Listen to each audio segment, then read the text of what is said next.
Cool, so that is it starting to record. So welcome everyone, your last session. There are some people I'm pretty sure are sad about this, but maybe some people aren't, I don't know.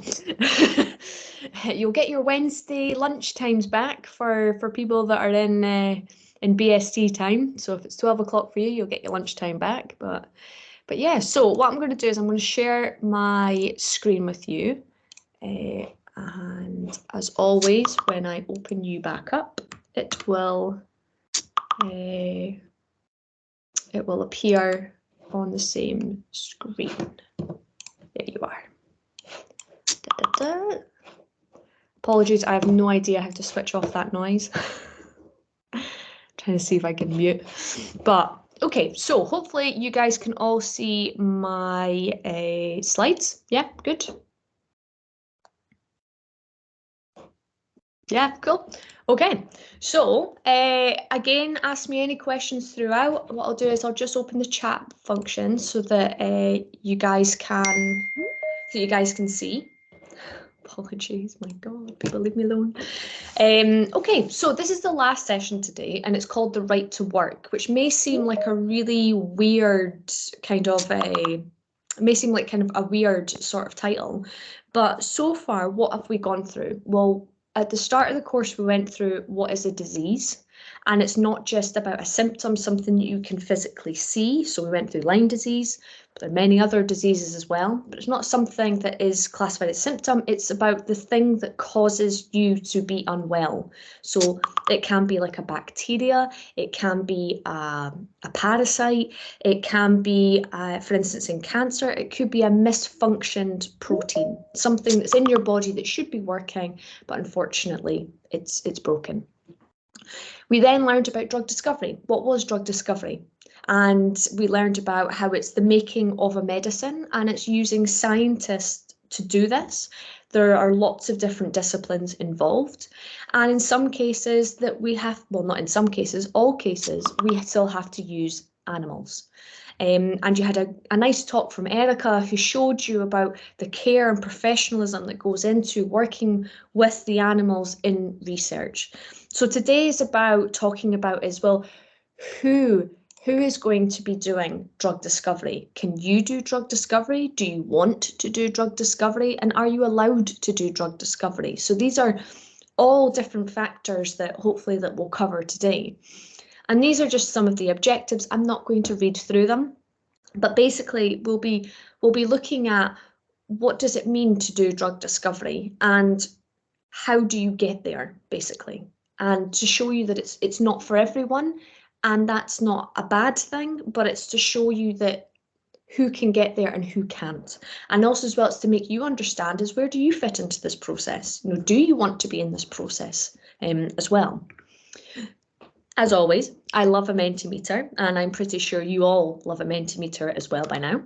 So what I'm going to do is I'm just going to open up our Mentimeter. So here what we've got is we have what strengths could or your organisation bring to drug discovery. So this is where you are currently based right now. It could be you are solely working with Ursula. So I know that Gemma and Mikkel will answer something associated with Ursula, but yourselves, are you in a university? Are you in a group? Are you in a research group? What do you feel that you could do from this? So can everybody see the slides? We've got 3 people on just now, 4 people, but everybody can see this. For some reason, I've lost my red ring around the screen, so I'm hoping you can see this. Everybody all good? So it's just menti.com, same as it was before. And we've also got the code 84338776. Thanks, Kashish. Yeah, you can see it. That's good. Good show. So yeah, so let me know, what do you bring to it?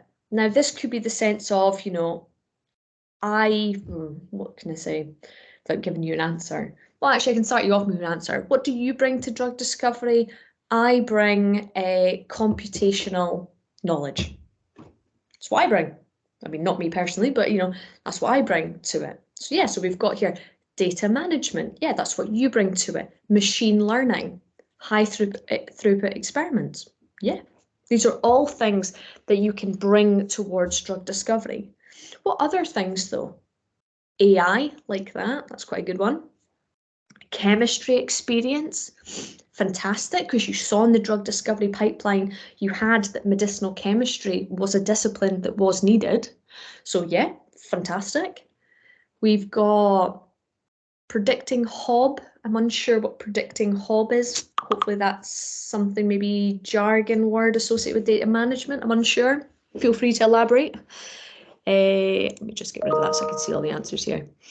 We've got training other people. Yes. Managerial skills, so important as well. You need to have people of authority who can assist their staff to get at the overall goal. So yes, you need to have these higher up managers who are there to basically manage projects, manage people. Yep. We've got a biological assay platform. Yes. So you saw again that you need to be able to screen, as in to see what is the parasite or bacteria, and how can I see what drug or compound, what drug actually works on this, yes or no. So you need biologists to do that, and that probably also encompasses actually drug screening. Clinical trial, yeah, that's part of drug discovery. You saw in the pipeline, it was right towards the very end as well. You need that as well. Mathematics, yeah, you need people who are, so mathematics and physics can be intertwined. You need these people, for instance, to help with the machines that you perhaps operate. So some machines are needed, for instance, to analyze drugs, to detect drugs. So there's lots of different things you need these for. So again, these are fab answers. Capacity building, like whoever put that was a good show, that one. That's what I do. Market approval. So these are all really, really good things, but there are some key things that you have missed out, which we will talk about. Okay, so what I'm going to do now is I'm just going to head back to the PowerPoint. So here we are back again. So let's move on from there. So let's look at the timeline for drug discovery first, okay? So we're going to pay attention to the diagram on the left-hand side, okay? So on the left-hand side, we talk about the discovery stage of drug discovery. We talk about developing the medicine. So this is as we're moving through the pipeline. And then we've got finally to deliver. So this is when your drug will eventually reach your patient. And you can see on the x-axis, we've got months, years, and decades. So this takes a long time to get a drug to the market, like to the actual patient, can take possibly in the realm of 16 years from idea all the way through to the first patient. And you can see here that there is an ever increasing cost with this. So cost starts to go up for it. What happens is in the lights of selling a medicine, the medicine from the delivery stage will start to generate some money, start to generate some income, because no drug at this present moment in time, as far as I know, is not free. It has to be paid for. And when you pay for this medicine, the money goes back into a discovery project and starts to move all the way back up through the pipeline. Now, I'm not speaking for industry here because we know that industry make profits, they make money. But for instance, like ourselves who work for the Welcome Centre, so that's myself, we don't generate any money.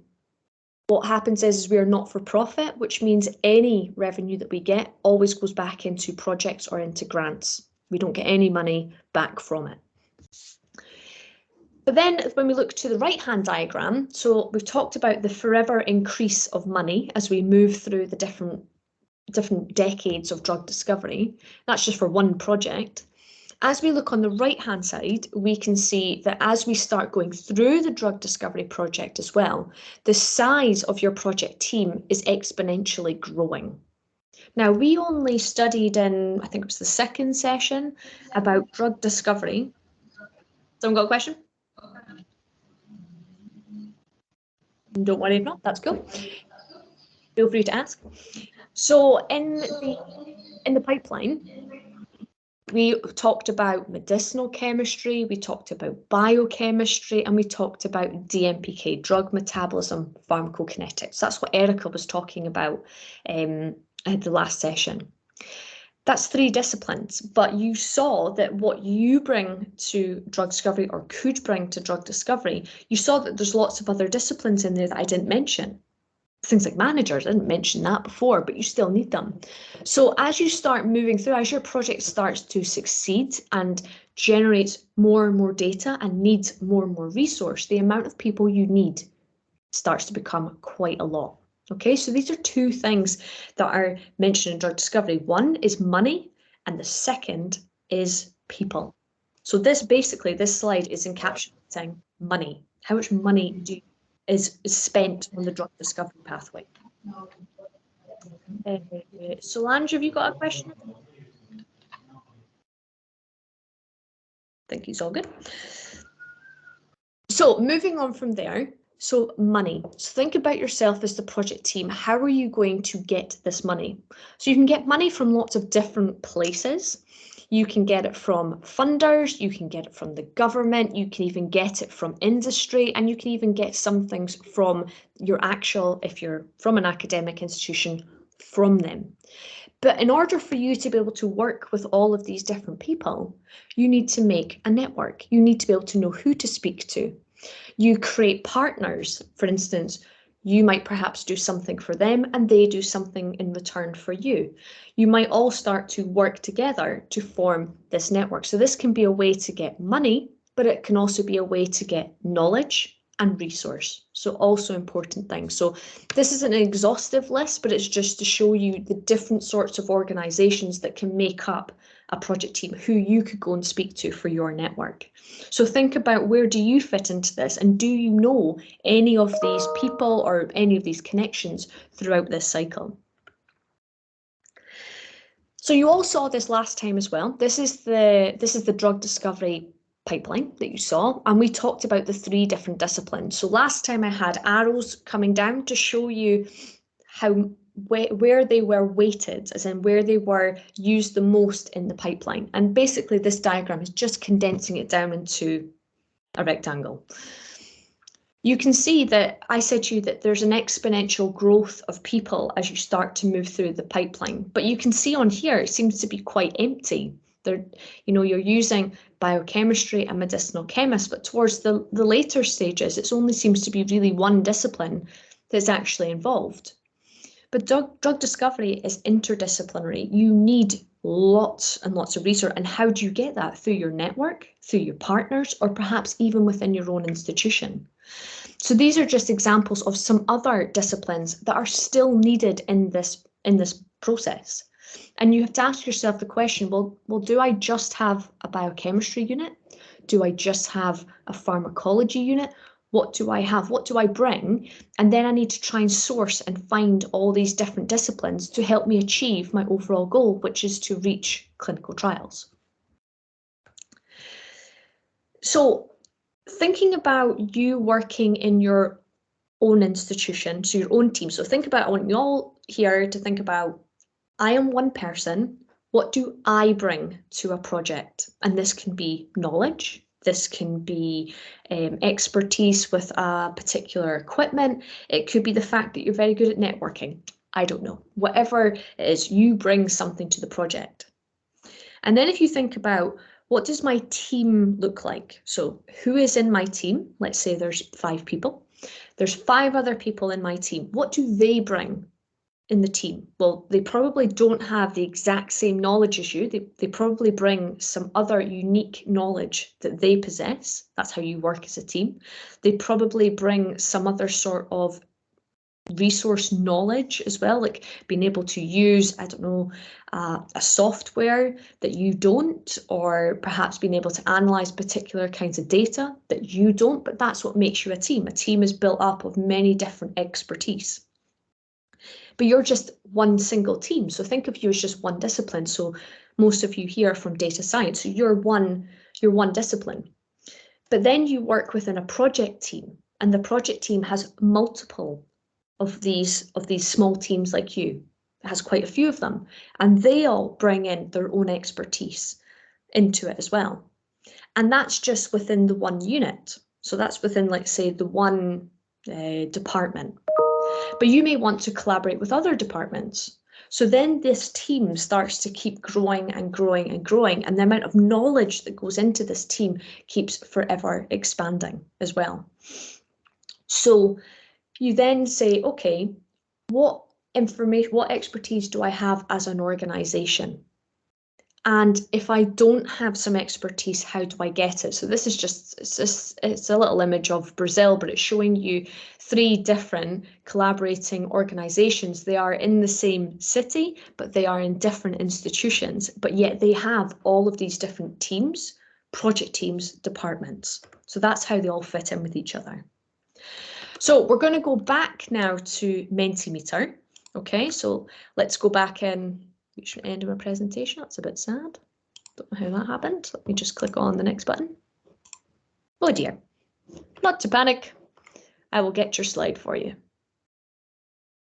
I forgot I asked you the wrong question before. So you gave me your strengths. So let's just go back. I've made a boo-boo, but that's okay. So that was talking about what strengths do you bring. So you told me about all the different disciplines that you brought in. That told me about, you know, you said about data science, but nobody mentioned the likes of an accountant. You know, what does an organization bring in? They can bring in accountants, you need them, you need people from, for instance, research innovation, which means that they protect what's called an intellectual property, something that we'll talk about later. You have people who are, for instance, they're leaders. They lead your team. They're able to get grants for your team. You know, there's lots of different things, different strengths that you all bring into the process. So when you think about, you know, what do you lack and what could there be done in-house, this is when you start to build up partnerships, and partnerships can be done within the organization, so within your institute, so your team, your project team, your department, but then you have to try and seek partnership elsewhere. You need to try and look to see, well, be really honest with yourself and say, I'm not good in this area, or our project team does not have the resources to do this. How am I going to be able to get it? So this is where we talk about partners. Now, partners, they can be found locally or globally. So we saw that in the previous slide, that image of Brazil, and they were all within the same city, but they were 3 different organizations. So that's locally. Globally, worldwide. And your network can be comprised of academia or industry. So you could be, for instance, part of a university and you speak to another collaborating university, or quite a few of you actually are speaking to Arcilia. Arcilia are a company. Okay, so they can actually be classified as pharma. Mikkel or Gemma, please do correct me if I'm wrong, but you could be classified as that. So are they part of your network? Yes, because you're in this bit. If we then speak about other things like contract research organizations, so these are called CROs. What these do is that these sorts of groups, they have a very particular resource that they can offer. Mikkel is saying pharma and not-for-profit, so yeah. So for the CROs, what they can do is that they will help your project move forward, but with something very, very specific. So let me think of an example. I need a series of drugs to be made, but I don't have a chemistry unit within my institution. I can hire a CRO for a very hefty price, but I can hire them to do that part for me. So this comes at a cost. I can develop partnerships. This may come at a cost. And I have funders and donors that don't come at a cost, as in a financial cost, is what they offer back to us as well. So there's a give and take between building locally and globally, and there's some things that do have a price that's entailed with it. So you have to remember, how much money do you have to spend? How do you get this money? And who then can you work with should you need to work with others? Well, in fact, you will need to work with others. So I wanted to take you through just a little example of what does a partnership, a network, what does it look like from a drug discovery perspective? So we talked about a disease called leishmaniasis. Remember the purple cell, which was a white blood cell, or otherwise known as a macrophage, and had a parasite inside. And Erica showed you images of a mouse that was infected with this, and it was fluorescent, it was green on your slide. So these diseases fall under what's called a neglected tropical disease. And a neglected disease is something that it mainly affects the global south, because it mainly occurs in places of underdeveloped areas. And this can also be due to the fact that these countries don't have as much money to buy the medicines to do it, and the global north don't have as much of an incentive to create these medicines because of no financial gain, as in no money back. This is changing, but that's just to put it into perspective. So there are 20 of these diseases, and I've named one, which is leishmaniasis, and most of you have probably heard of malaria. Okay, so this is just a map showing the countries affected by malaria. They affect many people around the world. So this is 2 billion, with a quarter of them being children. So there is quite a large amount of our population in the world that suffers from these diseases. And there is a need to make the medicines accessible for all, including people who can't afford it, to make sure the medicines are safe. And this is because the diseases from neglected diseases, they have repurposed medicines. Because there's not so much of an incentive, a financial incentive to create new medicines, what they do is they repurpose old medicines for other diseases and use it for these neglected diseases. They're not good, but they're better than nothing, basically. But so there is a need for more safe and effective treatments. So taking you to the perspectives, this is where I work. So this is where myself and Suze works. From where do we fit into this? So we are funded by the Wellcome Trust, and we are known as the Wellcome Centre for Anti-Infective Research. So here's our little wee logo. And what do we want to do? We want to be able to develop new tools to target these neglected diseases, and we want to eliminate them. Okay, I'm not saying that we're going to eliminate all of them, but we want to eliminate these. Okay. So what do we offer? So this is talking about what do we bring to being able to achieve that goal? We bring parasite biology. So what this means is we want to be able to understand biology about how does the disease infect humans? How can I kill it? And what makes it grow? What makes it divide? You know, there's lots of different things that we want to be able to understand about this. So this is parasite biology. And the means at which the parasite, or which the medicines are needing to work against the parasite, is in a group called the mode of action. Okay, so we've got the parasite and understanding its biology, and we've got how does it do what it does, and that's by the mode of action team. And then finally, we bring in this other unit, which is called the drug discovery unit.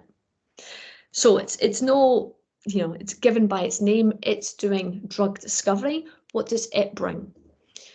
So the drug discovery unit is one of the largest academic drug discovery units in the world, which is something quite incredible. It comes out of the University of Dundee, so it's part of an academic institution. Just like Arcilla, it's not for profit, but we are academic, we're not pharma. And what the drug discovery unit brings is that these are different stages and different disciplines of the drug discovery process. And that's what they manage to bring, their expertise. They have bioinformatics, this is people doing computational work.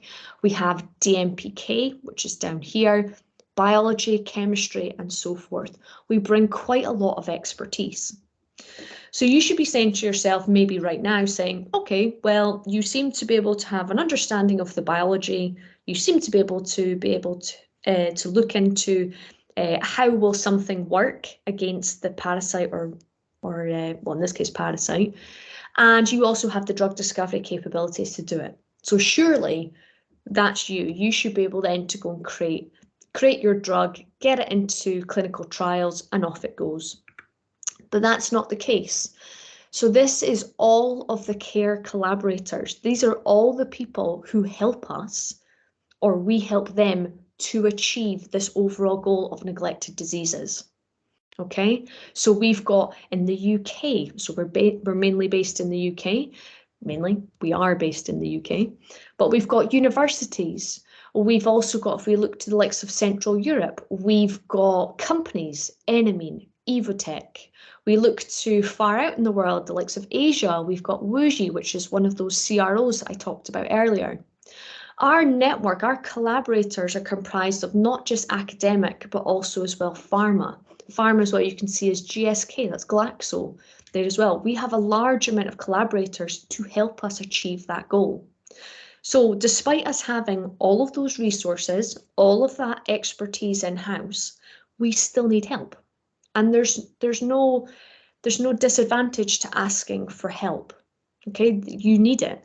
And these are all the people that help us do it. So don't feel that you're alone. You just need to try and build up a network, build up a partnership, either together, all of you in this course. You could form a cohort. You could be a group of individuals that could perhaps come together with varying different expertise, because I've spoken to many of you and you do have different expertise, and perhaps then you can do something together. You can work on a project together, but you are now a network, and you perhaps later on could form a partnership. Okay. So I wanted to show you as well the difference between academia and industry. So please don't think after this talk that you think that industry, they're only out there to make money and that's it. They don't really care about anybody else in the world. They're just concerned about making money. They do need to make money, but they do have an investment in you, as in the public, in the general population of the world. So when looking at academia are mainly grant funded, which means that we get money in from our funders or donors, and that's what helps us to move forward, to succeed. So this is what financially sustains us. Whereas in the private industry, although I didn't mention it down because I was running out of bullet points, but their funds come from selling products. Okay, that's where most of their money will come from, by selling those medicines, and that's where they get their money from, and they'll use that to invest in their own work. Academia tends to be early stage. Hopefully throughout these 3 talks, you'll understand why, is that doing clinical trials is nigh on impossible for an academic institution on its own. It needs people to help it do it, because clinical trials involves working with people, and not just one person and not just 2 people. The pool size forever increases, and it costs a lot of money. You saw in that diagram at the beginning, as we start to move through the process, the amount of money forever increases, and an academic institution just simply can't afford this. But industry can. And this is often how these two then work together, is academia may do the early stage, but industry will eventually take over that project towards the end, because they can fund the rest of it to get it to where it needs to go. Academia has the freedom to explore and innovate. So what that means is that when we looked at the discovery science stage, academia has that time to be able to get an understanding more of biology. Even though the answers were always required yesterday, which is in the case of industry, but industry are trying to make money, whereas we're trying to explore, we're trying to discover. That's what we're doing in academia. And our success is driven by publications and awards. So that's what a university shows for themselves, that this is how they've managed to succeed doing something.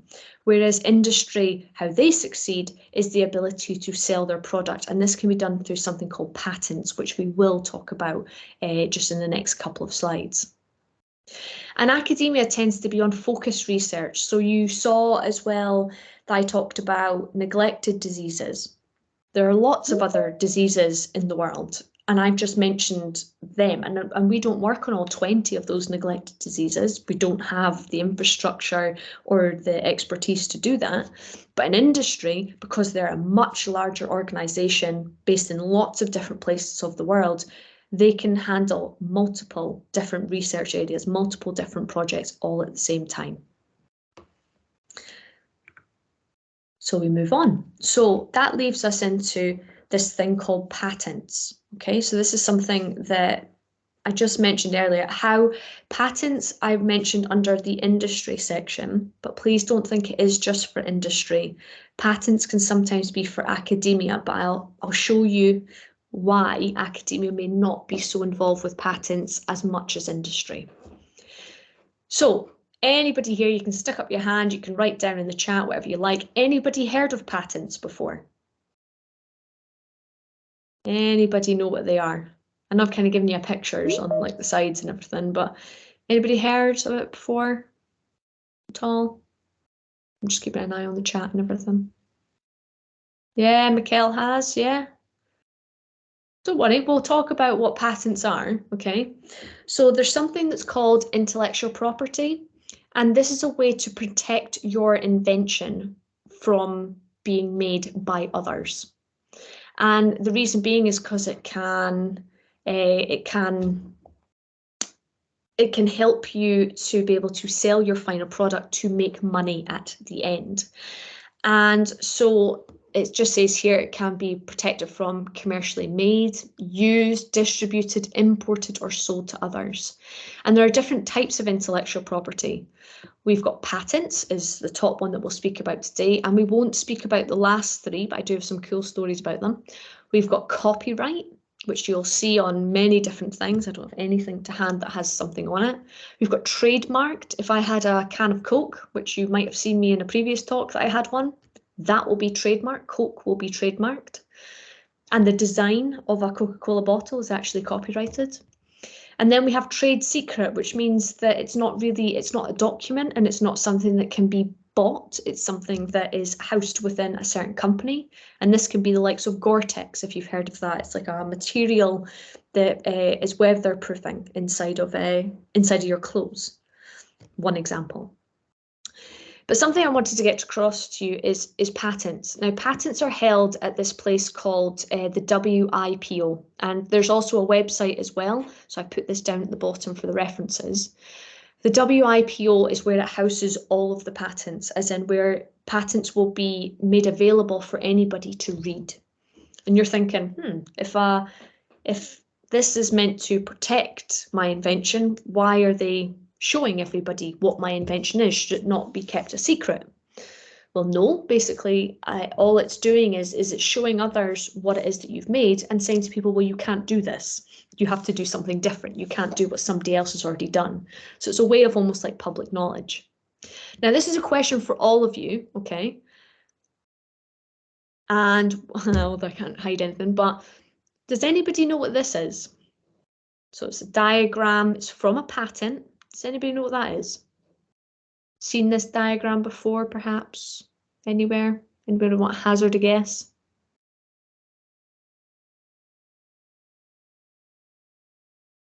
Steam engine. Okay, so we've got one, it's steam engine. Good guess. A lock. Okay, anybody else? Just start typing in what you think this could be. What is that instrument? Looks like a gearbox. Kind of does, actually. I mean, it's complicated, so I presume a gearbox is. Bryce is saying first time for me. Yeah. Does anybody else? What do you think this thing is? So it looks mechanically. That's where people maybe are getting steam engine and gearbox from. You know, it looks like it's got lots of bits in it. Anybody else want to hazard a guess? A DC motor at the end? A PCB? I'm not too sure what that is. If you want to elaborate on PCB. Looks like an engine. So I'll tell you what it is, okay? The first computer system. That's actually a really good guess, Samuel. Really good guess. It actually led to the first decoding computer. This is the German Enigma.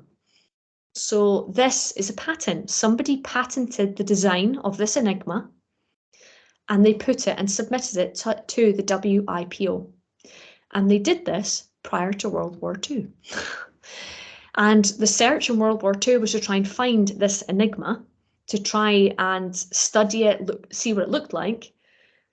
But back then we didn't have computers. We just had, you know, lots and lots of pieces of paper and documents.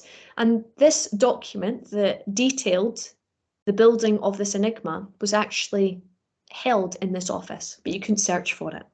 Okay, so the Enigma was a machine that was used during World War II that enabled the Germans to be able to speak to one another through coded messages that all other countries, armies, for instance, couldn't read. They couldn't read it at all. So this instrument was really instrumental in the Germans succeed, but later obviously they fell, but succeed in the war. So they protect design of something. So this is the Enigma. It protects as well what a drug looks like. And this is what's really important, because this is going to lead us through the rest of this bit of talk. This is a drug that is used, well, it's actually being used in clinical trials for malaria, and it's one of our drugs. So we patented this. And you're thinking, you're academic. You just said that mainly industry does this. I'm going to take you through the process of why we did it as well. So this is just a little thing to, yeah. Sorry, just before you move on. Yeah. And I missed this. Sorry, Bryce asked a question. I think it's about the previous slide. Oh, did you? Sorry. It's okay. I got caught up in all the other messages. What can be the easy way to create a strong bridge between academia and private industry to foster drug discovery? Ooh, that's a good question. And I'm going to hand that over to you. Yeah, thanks so much for that. That's a really good question, you know. So it's a very good one. So I would say, in my opinion, I would say, so you can don't quote me on this, but I know you will. But how we've managed to get our links with industry is because we hired people from industry networks, and our higher up people in our organization, because of where they were funded by. So for instance, like the Wellcome has contacts with other industry partners, and that's how we managed to make our connections. But perhaps anybody else here, so the likes of Miguel, because you're Miguel and Gemma, you're a pharma. I know you're not for profit, but perhaps you can elaborate on that. But that would be how I would say that you start speaking with pharma. But then as well, it relates back to also honesty. So be really honest about what you can offer, because pharma will not have time to discover throughout the whole process, or you don't actually have that you said you did, or you don't actually have this, or you actually have no money to do that as well, that you said you did. So it's about that. But Michael, I know that you've come online. Yeah. Want to add into that? Yeah, I think that, I mean, in my experience, one of the several possible ways is that pharma supports with money and equipment, an early stage. So for instance, target discovery, right? Things like that are maybe not done at pharma just because it's more exploratory. So like small screenings or even target discovery is something that is quite effective if you want to collaborate with pharma, because they often don't have the time to do this kind of exploratory analysis. And usually these collaborations, at least in our experience, come along with some funding to do that from the pharma. Mm-hmm. Yeah, no, thank you for that, Miguel. Also, as well, it's quite nice to hear from the farmer perspective as well.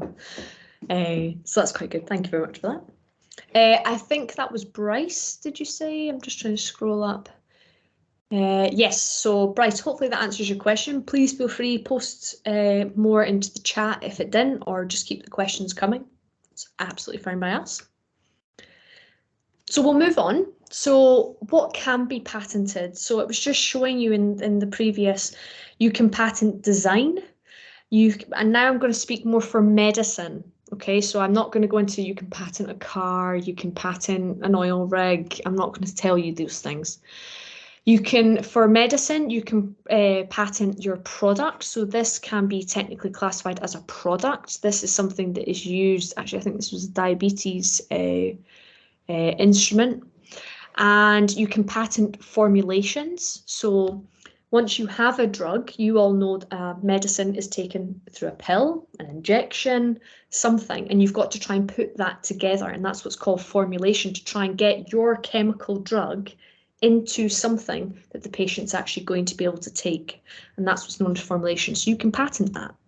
You can patent dosage regimes, how many times you've got to take things, how you give this dosage regime, how you actually give it to the patient. This is a medical device, and processes. So these are just things that can be patented. But what makes something patentable? Your thing that you are trying to patent must be novel, which means that it's brand new, it's never been seen before. So that was the whole purpose in the WIPO releasing what a patent looks like, as in you can read other people's to know that you aren't making something that somebody's already done. Your patent has to be inventive, which means there needs to be some sort of invention. Like, for instance, if you say, I'm going to patent a wheel, but I'm going to patent it for, I don't know, something that doesn't have a wheel, but could. But that's not inventive. Inventive is doing something that nobody has thought of. So it's not just about it being novel, but that there's thought and effort gone into it, and that's what makes it inventive. And the last stage is amenable to industrial application. So this, you might be thinking, what do I mean by that? You must be able to make this thing that you're trying to patent on scale. You need to be able to make a lot of it, and it needs to be able to make the same thing every time by following the recipe that you put into the patent. That's what it needs to do. A patent must tick these 3 boxes or it doesn't get approved at all. These are the 3 things that the lawyer will look through to make sure that it answers these 3 questions, and if it doesn't get patented. So for instance, if any of you have heard of a Dyson Hoover, for instance, a Dyson Hoover ticked the first 2 boxes, but it couldn't do the last one, which was amenable to industrial application. After 19 years, about to be divorced, he eventually managed to get it and tick the last box, and then he made his millions. But it's to show you that you need all 3 of these things to be able to get a patent. And for a drug should be novel, which means nobody else has made it before. It should be inventive, as in how you made it. It's not somebody's like, well, obviously you could do that, things like that. And amenable to industrial application means I can make lots of it. I can make lots of it for everybody else who needs it. So I've got a question. If you discover a molecule and you publish it in an article or in a website, can you then patent it? Good question, Mikkel, because that's in the next slide. But the answer is no. So I'll get onto that one. So I'll talk a bit more about Mikkel's question in the next slide. Helene says that means one medicine can have several patents. Yes, one medicine can have several patents. It depends on, you can do one for how to make it, how it was formulated, how it is dosed. You can have multiple different ones. And a really good example of this is atorvastatin, or otherwise known as Lipitor, a blockbuster drug by Pfizer. I think in the end it had about 16 patents. I think, don't quote me on that number, but it had an awful lot of patents. So if you do get a chance, have a little read about, just remember Lipitor. It'll be able to tell you so much about it, but it had numerous patents to try and make sure that nobody could make money. And there's Mikkel actually very kindly put Pfizer's details on Lipitor. Give that a read. It's something incredible, beautiful story, but and made millions, billions actually.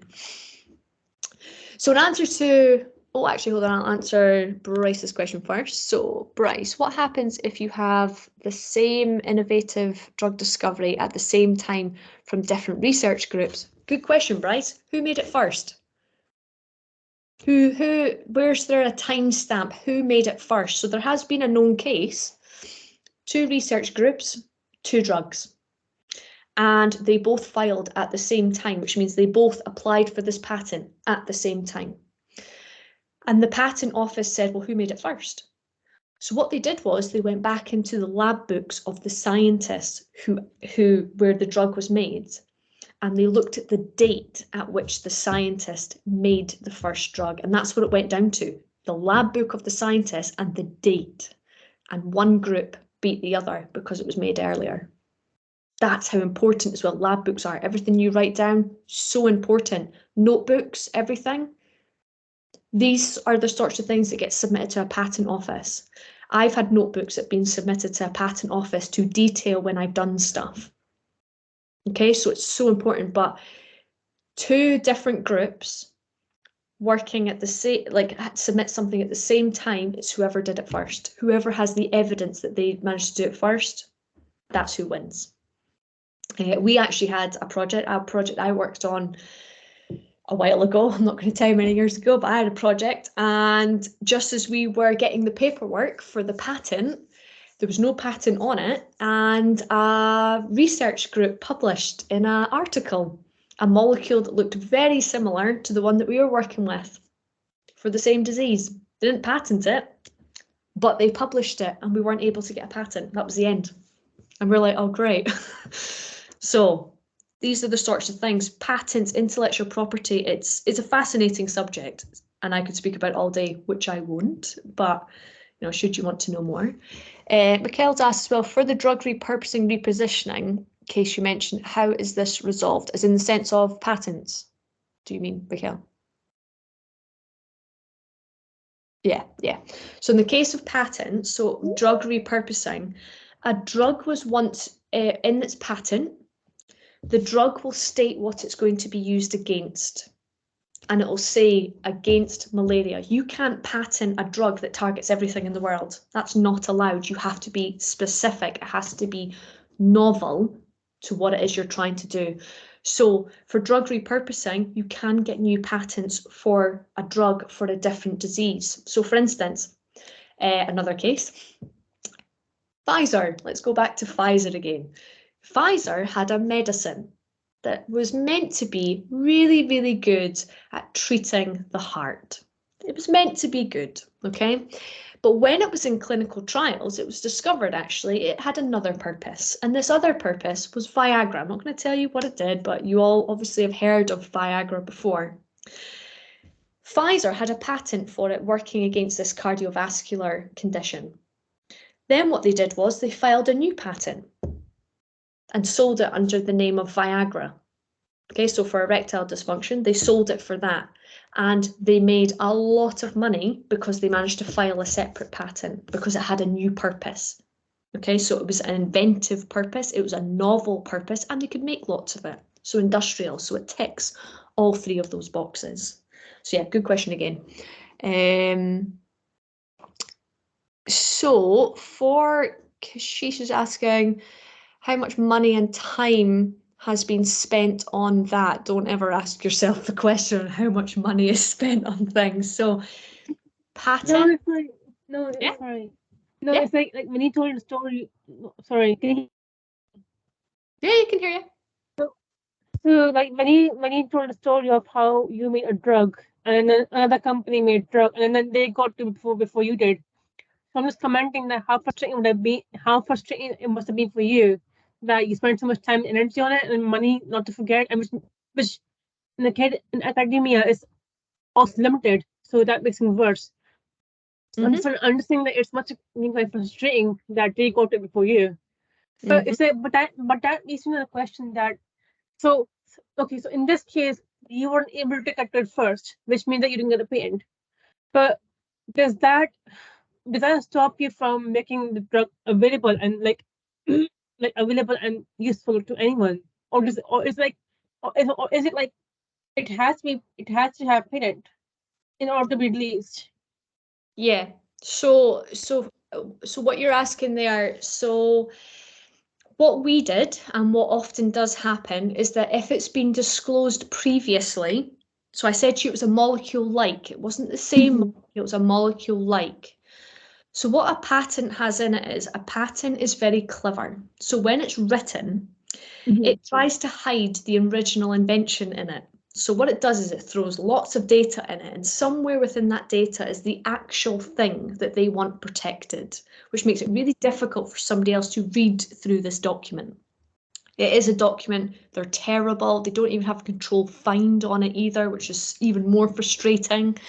But what you can then do is you can make what's called a specific patent, which means you've narrowed down your scope, as in what you're covering. So for instance, if you said to me, I want to patent a wheel, and I say, okay, how would you tell me? Well, it's circular and it goes round in a circle. And I can say to you, but you can, you know, a wheel, what's it made out of? What size? What size is it going to be? What's it going to be fitted on? A car, a bike, a motorbike? You know, these are all different types of wheels. So, you know, there's lots of different things and ways that you can get around somebody disclosing something before you. But if it's the exact same thing, the answer is no. You can't do that. But if it's something different, yes, you can. So it always has to be novel in the sense of, has anybody disclosed it before? So you did manage to get something in the end, right? We did manage to get a patent in the end. Our patent was going to have probably roughly about 200 molecules on it in the patent, and the patent in the end only had 50. That's the only ones that we could do because that was the only thing that article didn't cover. That was the only things that we could get patented. But inside of that 50 was our molecule. So yeah, we did eventually get it patented, but in some cases it doesn't. That's the end. And you spend all that money. So what happens then? Like, so you answered the question that, like, there's a patent and then there's a very specific patent. So what if a CRO or any academia can't get any of those? Then what happens to a drug? Does it get repurposed, or is it completely gone to waste?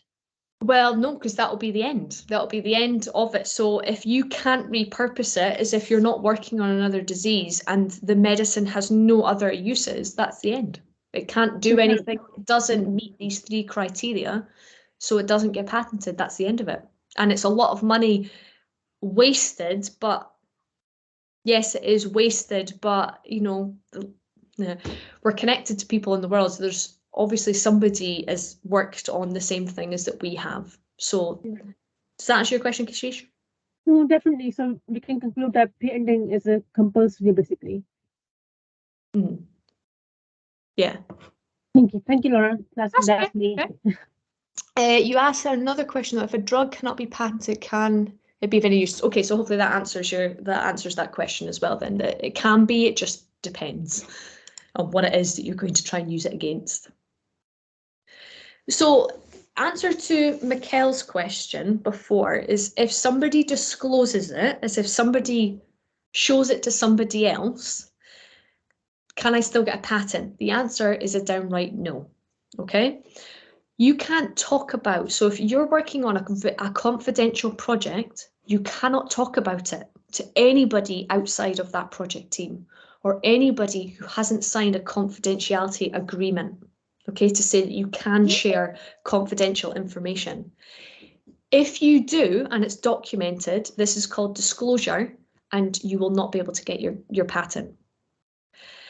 If you went to a conference and some of you are students, you went to a conference and you presented a poster, and the poster contained, let's say, a molecule on it, the full structure of that molecule, it will never be patented. You've disclosed it, you've made it public to everybody. People might have taken pictures of it, I don't know, but that's disclosure. If you give a talk to somebody and you've got a molecule, I'm just talking about drugs, obviously, because of the case of drug discovery, you've got a drug in it, you can't get that patented. There's this term that you can, and I can't remember actually what it stands for now, but somebody in the call might, you can write NDA on your slide, and you have let the audience know that it's confidential, but you will still never ever disclose the true full structure. You'll talk about bits of the project, but you won't talk about the thing that is of value, like the molecule in that case, or a product, or a formulation, whatever it is you're doing. You will miss out bits out of that talk, but you are never ever to disclose. So for instance, I've mentioned to you about projects I've worked on. I've never told you the disease, and I've never told you what the drug looks like. I still have to protect it even now. Even now that that I don't work on that project, I'm still not allowed to speak about it. I can tell you stories about it, but I will never tell you the exact detail of it, because then that means it's at risk of disclosure.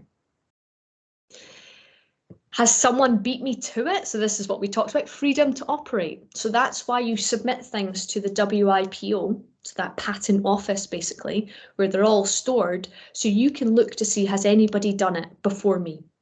And if they have, that's the end. If they haven't, that's great. Your lawyer, your patent attorney, your patent lawyer, they'll do this often for you. But in the very early stages of drug discovery, a chemist is required to do this search. A chemist will look to see what is known about this starting molecule I want to work on. And they'll look to see, do you have freedom to operate? And that's for disease and structure, okay? The other one is, associated with patents, is, do I have enough money? Patents cost a lot of money. They cost about £10,000 just to file it, which means you give it, the patent attorney has stamped it and has submitted it, as in filed it to the WIPO, which at that time it's not published, it's just submitted. That's about £10,000, and that's not including the time of your lawyer. That's just to get it in there. You have to pay every year to keep the patent active. Now, a patent only lasts for 19 years in the US, 20 years in most other places in the world. So you have to pay for every year that's being upheld or uphold, and I've written here. You also have to pay for protection. And why did I say protection? I'm bigger than you and I'll just do it anyway. Okay, you've probably heard of this as being like a child in the school ground or something like that. I'm bigger than you and I'll just do it anyway. Countries are like this as well. The bigger the country that has the more financial backing behind it, if they want to do it, sometimes they'll just do it anyway. Okay, so an example of this would be a PlayStation console. You've all heard of PlayStation before. So PlayStation had a controller that vibrated. Actually, I can pick up my partner's controller, although this is for an Xbox, but he had a controller and it vibrated. Okay, PlayStation actually didn't own that technology. They stole it from another company, but the company didn't have a lot of money to protect themselves. In the end, it went to court, but PlayStation bought that company to make it go away, and that was the end of the dispute. They didn't have enough money to protect themselves, and in the end that they lost. That vibrating technology is in almost all of these remote controls. The haptic response that it gives you back is in lots of different technology, and PlayStation owned that. Very sad.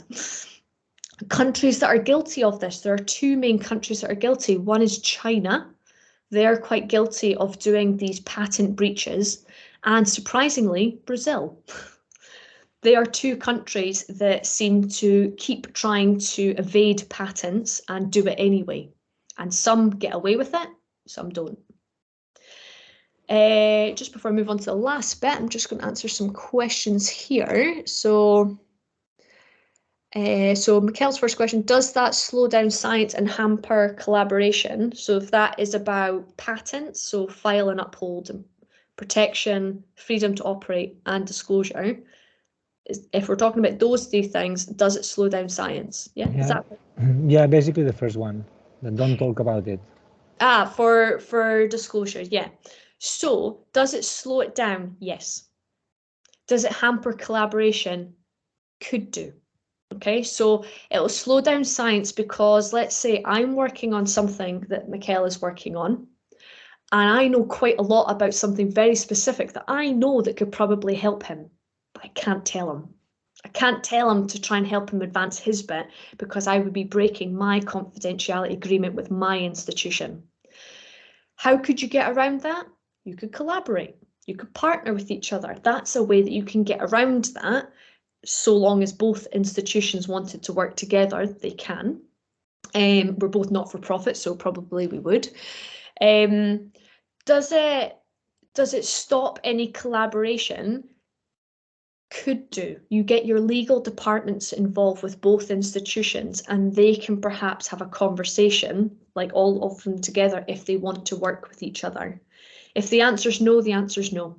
You can't do it. But this risk of not being able to speak about it, it does slow down some areas of science. It does. And it's sad, but it's a way that people are trying to just protect what it is that they have. But there are lots of things that don't get published, lots of things that aren't in patents, and there are lots of things that other people don't know, but they've got the expertise to do it, but they can't speak about it. So yeah. Can I make a comment, Lauren? Yeah, of course you can. Yeah. So as a so for the computational people, I've been in in projects where in collaboration with pharma industry, where I had to do analysis of molecules that I couldn't see, right? And this complicates things a lot, right? Those molecules cannot be disclosed, so I just see numbers, but I cannot see the molecules. So this happens. This happens that you cannot get around the legal department, basically, and you have to work blindly, basically, as a black box. Yeah.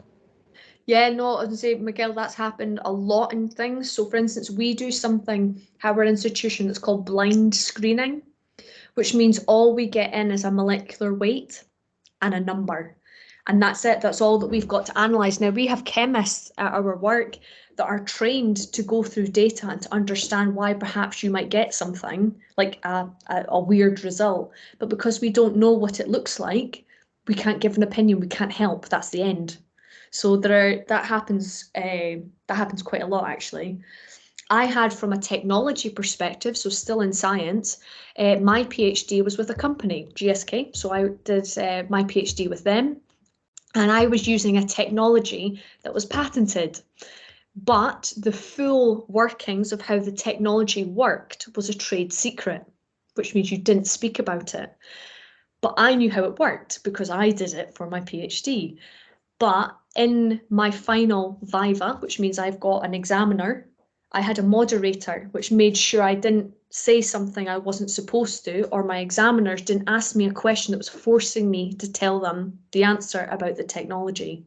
It's very interesting, very complicated, but very interesting. But it happens not just with data, but it also happens with technology that you might be using at your specific institute. So it happens for quite a few things in drug discovery. So yeah, cool. Zainab says, if patenting costs a lot of money, that means research can be bought. Yes, research can be bought. So that's what happens, is that often if somebody's working on something that's really, really good and they have filed a patent, you can buy a patent or you can lease the patent, as in you give somebody the rights to distribute the material from the patent. So for instance, us at the university, that malaria drug I showed you in the patent slide, we own the patent for it. We own it, but we've licensed it out to Merck for them to make the drug, because we can't afford to do anything with it after.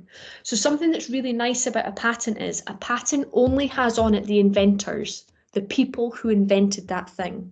So you might see journal articles that have 10, 15 people on it. A patent doesn't have that. A patent maybe has 3, 4, maybe. They have very limited people. You have to prove that you aided with that thing's invention through something novel, inventive. Okay, so these are the things you need to do. And yeah, we've licensed it out. We got money for it, but it went straight back in and funded our next malaria program. So, no win for us on that one, is a sense of money that we get to keep, but money that funded future projects. So that was quite good as well. Solange has said, if a drug is produced to treat, say, disease A, and the same drug on random testing shows a better activity for, say, B, for which of the disease will the drug be patented? Both. You can patent both. So the story about Viagra, that's the exact case of that.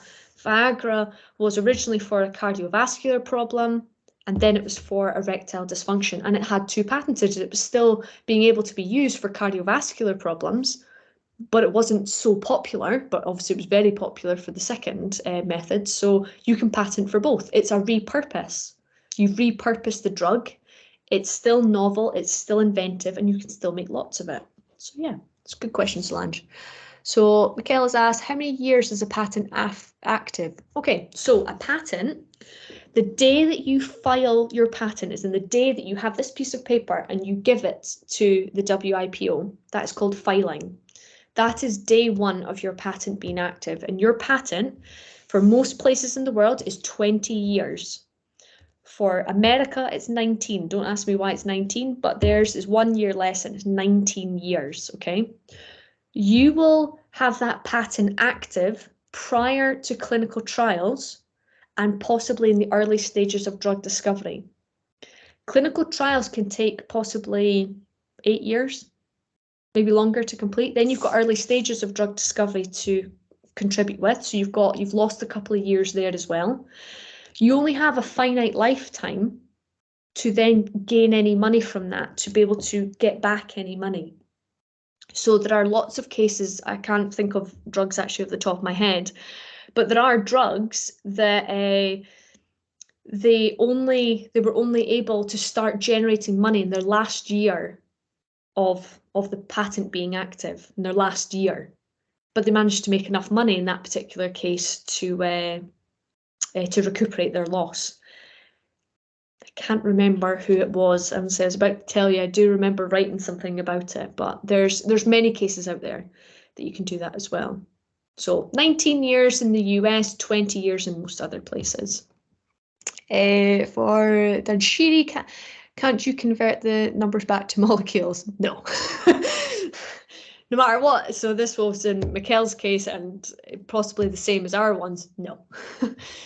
You just have, the number will be like, this is molecule 1, this is molecule 2. It won't tell you like this carbon is attached to that nitrogen, which is connected to that carbon, which is connected to this nitrogen. It won't tell you things like that in it. So unfortunately, no, no, you can't. Oh, Miguel's actually already answered that. Sorry, I'm scrolling my way down the questions. Okay, there's that one. Anchor. Okay, so Anchor's done using Chem XOR to do work with molecules you can't see. I'm just working my down, so I think I'm on actually the last one. So for NASA, says, just to get light on the number of persons on a patent, can a consortium instead do the patenting? No. A patent is only for the inventor. So for instance, I am employed by Suze Farrell, who's in this call, and our overall boss is somebody called Ian Gilbert. But I was in the lab and I made the drug. Suze isn't a chemist and she didn't tell me how to make it, or she didn't give me any design inputs, novel design inputs, how to make it. Suze will not be an inventor on the patent, despite being my boss, despite being part of the project. Her boss, who's also part of the project, who's also the grant holder, he had nothing to do with how I made it, how I designed it. Therefore, he doesn't get on the patent either. I am the only person that would be written down as the inventor, because I'm the one who made it. I'm the one who designed it, and I'm the one who synthesized. I did that. So patents do have smaller amount of people on it, but depends on what you're patenting, that number can get larger. So if you have, let's say, 200 molecules and they were designed by 5 people, you'll have 5 people on that patent because they are inventors. Somebody who just followed orders. So if I said to Mikhail, apologies because you're the only one who's got your camera on. If I said to you, Mikhail, I would like you to make this. Oh, you can't see. There we go. It's the lid of my bottle. Okay. I want you to make that. Here's the recipe to do it. And here are the reagents to do it. Could you go make that? And it turns out it's the next best drug. It's great. Excellent. I'm going to patent it. Mikhail doesn't get on the patent because he was told what to do. He was given everything that he was needed to do it. He didn't use his own initiative. He didn't use his own expertise to contribute to making this. It all came from me. So I would be the inventor, not Mikhail. So often when you're in a project team, nobody's out to get you. It's not something like, I don't want you on it. It's very legal. And often it's not the institute that decides who's on it. It's often the lawyer that advises, okay, so it's this person, and this person that's on it.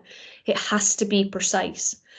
if you include, or if an inventor goes down on the patent that isn't actually an inventor, that patent can be made invalid, and that's the end.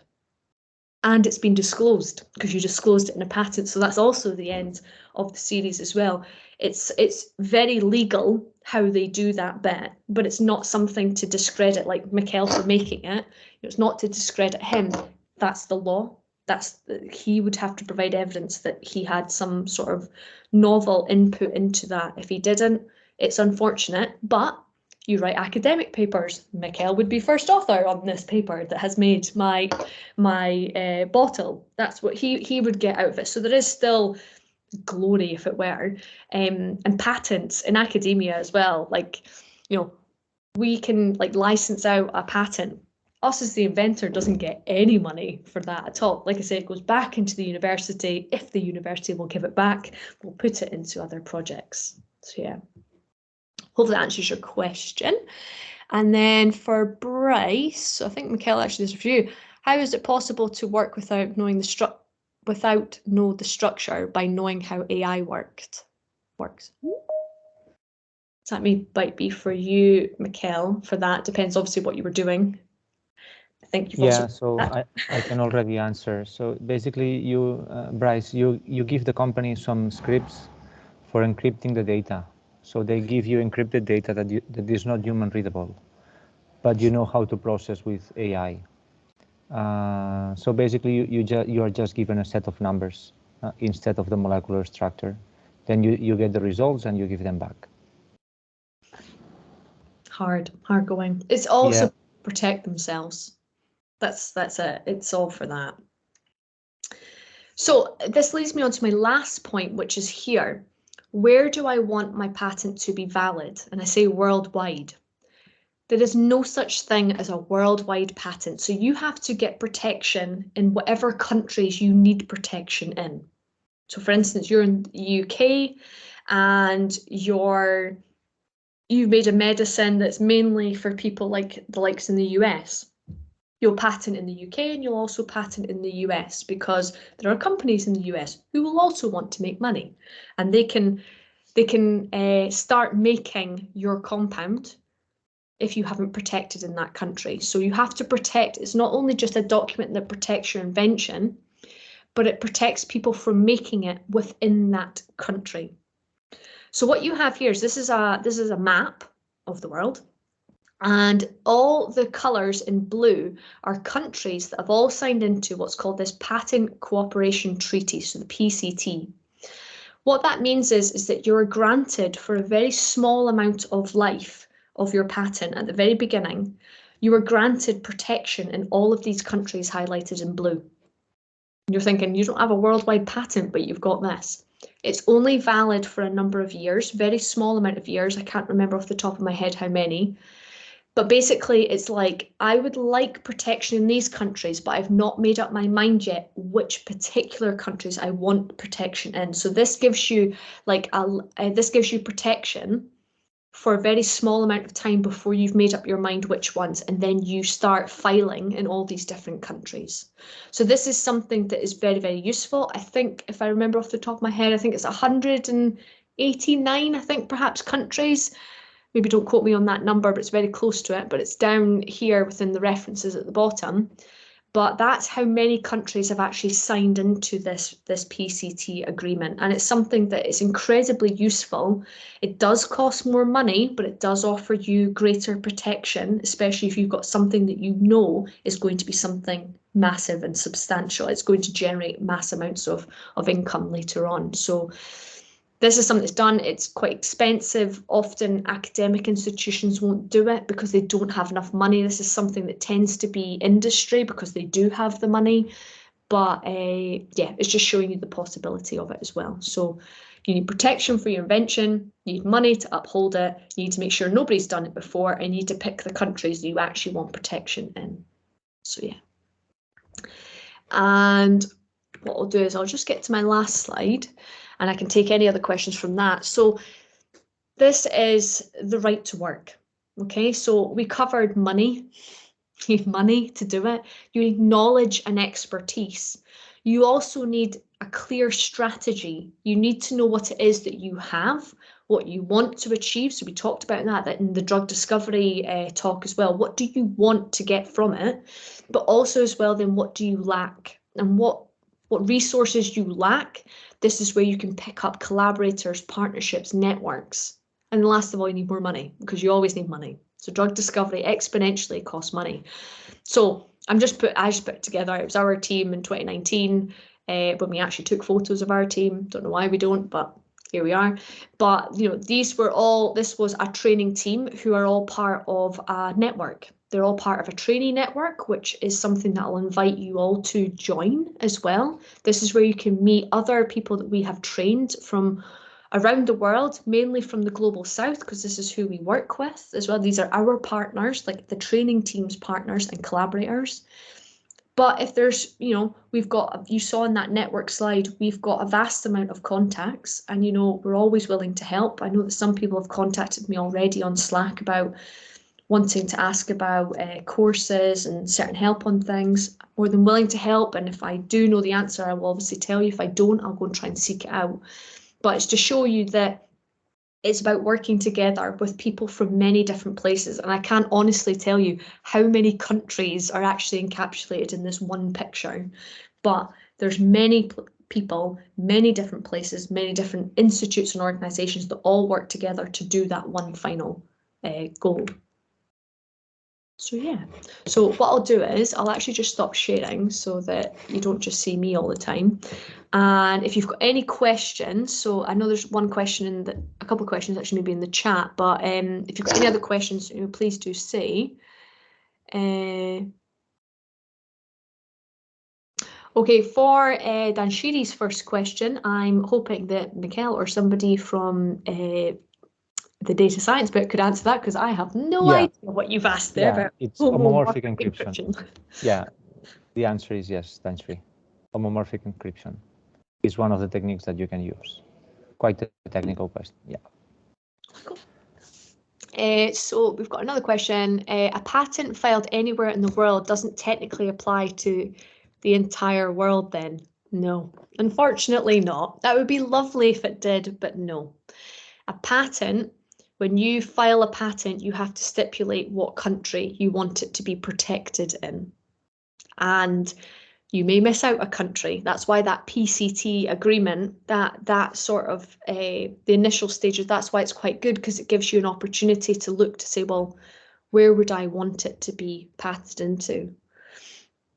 But yeah, hopefully, so for everybody here, hopefully throughout this course that you've learned that, you know, the medicine side of it is in, you know, the drug and the disease, but also as well the amount of people that's involved in drug discovery, their interest in it as well, you know, how much they want to see the final result, and that you have to collaborate in order to succeed. You can't do it alone. So even this works with pharmaceutical industry. They don't work alone. They work with other organizations. For instance, we work with GSK. I used to work with AstraZeneca as well as part of the university.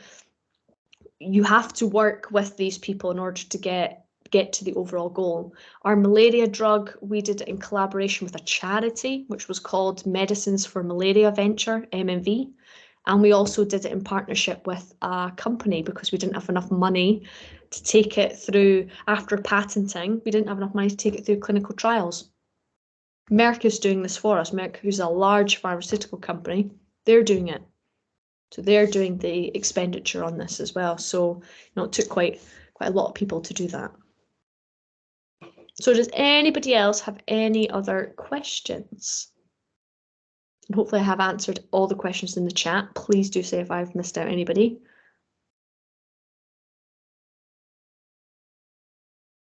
All good?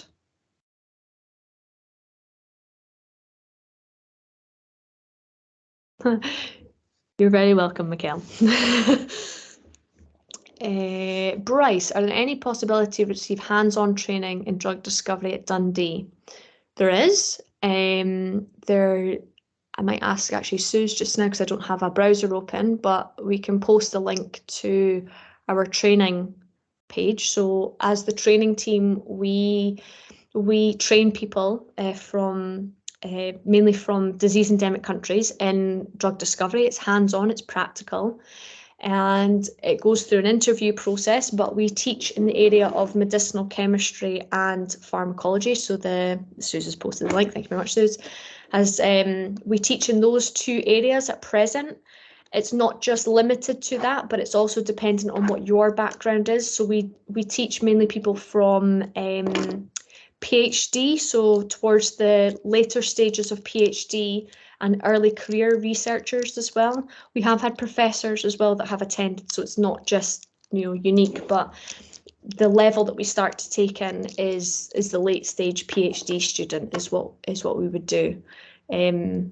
We don't tend to go any lower than that just because of uncertainty of where the individual will go back to when they go back home. So the idea is for training is that they come and are trained here at the Welcome Centre, but then they return home to their home institution and they teach other people within their home institution what it is that they've learned.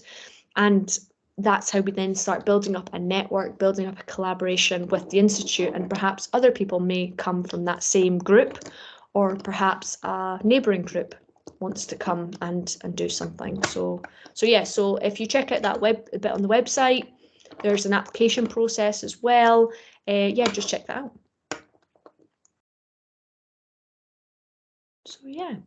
So we will leave the Slack channel open. So the Slack channel will remain open, and it will remain open for about 2 weeks is what we'll do. So we'll leave it open. Then what we'll do is that if a special request you want to open longer, we can extend this to a month, so we can leave it open for that long.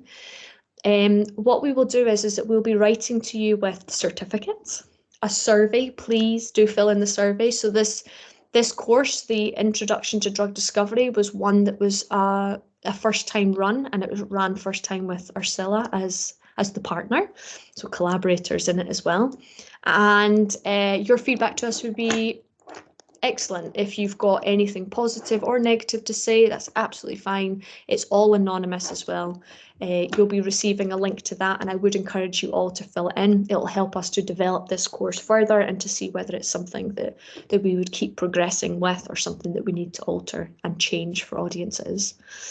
And yeah, you've got my details, you've got Erica's details as well. We're still on the Slack channel, and we still will be. And then what I'll also do is I'll also invite you to join our training network. And this is entirely up to you if you want to join or not. At present, I think it's got about 80 people on it. And feel free, you can add, you can see what's happening, you can suggest things, you can speak to other people. And we also have a group on LinkedIn as well, which you can be added to, invited to as well. So I can post all of this into your final email from us. And you can do what you wish with either joining or not joining. It's entirely up to you. But yeah, it's been a pleasure to teach you all for 4 weeks. I can't believe it's 4 weeks already. It was lovely to see you all, to hear from you all. And thank you, Michaela. He summarised what I've just said there. But yeah, Ursula's got a Slack channel, so join that. You better be joining that one. The recordings will stay up for as long as the Slack channel is open. So for our Slack channel is open. So that would be 2 weeks in the first instance. But perhaps if I just say to you, I will leave the Slack channel open for 1 month. So Michaela, sorry that you typed out 2 weeks. I will leave it open for 1 month. And that means all the recordings, the presentations, everything is there for you. Download as you wish. You can take off the PDFs, you can have a look at the recordings, all that sort of stuff. If you want further access to the recordings, just let me know, and I will always make the recordings live for you, but they will just be shared within this network. Like I say, they don't get shared anywhere else. So that link will remain live forever. So you can copy that someplace else. If you lose it, I can send it to you. That link will always remain active, but it's only active for you guys here. So yeah. Good, cool. Well, thank you very much, everybody. And I'm pretty sure it won't be the last I hear from all of you as well. So Yeah, keep asking questions on Slack. Bryce, good for you showing your camera at the last minute as well. Good show. Yep, always like seeing you. But yeah, well done to all of you, and you've been really, really good, really, really collaborative, and I hope that you've learned a flavour of what drug discovery is all about. So yeah, you guys are free to go. You're free to enjoy your morning, whatever, afternoon, evening. I can't remember where you've all come from, but actually it's afternoon for me as well. So, you know, but yeah. Lauren, for everything. Thank you. Thanks so much. Bye-bye. You're Okay, welcome. let's do Right, the see you later. chat. See you later, Miguel. Bye, everyone. See ya. Thank you very much. Bye. You're very welcome.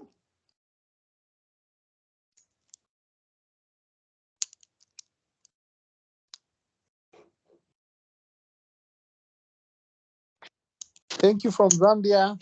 Bye. See ya, Harrison from Zambia.